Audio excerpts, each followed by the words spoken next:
All right, so you've made it to module 4, and this may be the most important part for you because this is how you're going to get paid for doing all the stuff that we've taught you so far.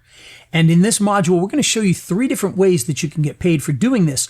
I'll be honest, the second one is definitely the one you want to go for. It is the most profitable, but 1 and 3 are definitely legitimate ways you can do this, and in certain situations it may be the best. So the first one is to have an actual service fee, and that has to do with basically getting a fee for running the ads. So take a look at this. If you have questions, reach out. But again, the second one is probably going to be the one you want to use because it is definitely the most profitable version. All right, good luck.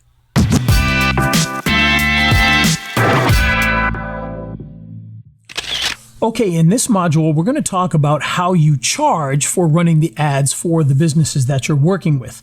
And in this first lesson, we're going to talk about a service fee. Now, a service fee is very, very simple. It's basically what you would do if you were running, let's say, a Google ad campaign or a Facebook ad campaign. You're going to charge a service fee for managing the ads, and the client is going to pay directly for those particular ads.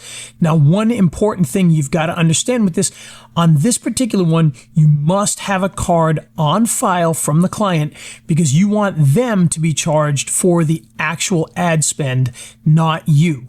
And the reason for that is, let's say that you charge them a $150 service fee and they're running a $500 ad campaign. If they don't have a card on file, you might end up having to pay that $500 if they decide not to pay. So having a card on file ensures that they're going to at least pay for the ad campaign, and then all you have to worry about is getting the actual service fee. With this, one other advantage for the client is they can actually have access to a sub-account inside the actual platform. Now, with some of the other things we're going to talk about in the next lessons, you don't want them to have access because then they're going to see the actual cost, which is something you really don't want them to see in those cases.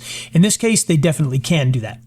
So what do you charge for this? Well, in this case, it's going to be a flat fee. Now, you'll see I say it's not recommended here. And the reason for that is in the next lessons, I'm going to show you some things you can do that are actually going to be more profitable and better for you. So I don't necessarily recommend this, but this is what I used to do with most of the clients. And the way this is going to work is based off of a percentage fee. So for instance, I'm going to charge a $150 service fee for up to $1,000. So if they do a $500 campaign or if they do a $1,000 campaign, I'm going to charge a flat $150 fee.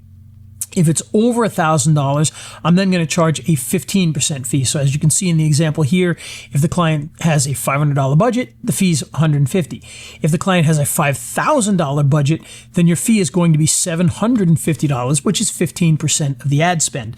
And that's really good money because remember, this is only going to take you 10 minutes a month. You're going to get $750 on that campaign for just a few minutes of work each month, which is a really, really good deal. And so that's how to charge a flat fee for this particular service. Now, you don't have to do 15%. You could do 10%. You could do 20%, whatever that is that you think you can get. But again, I don't necessarily recommend this because in the next video, I'm going to show you what we're doing now that is definitely a lot more profitable, and it gives you the opportunity to really showcase some of the things that you can do with this. So check out the next video, but this is a legitimate way to do it. It's the way I used to do it. It's just not the way I want to do it anymore.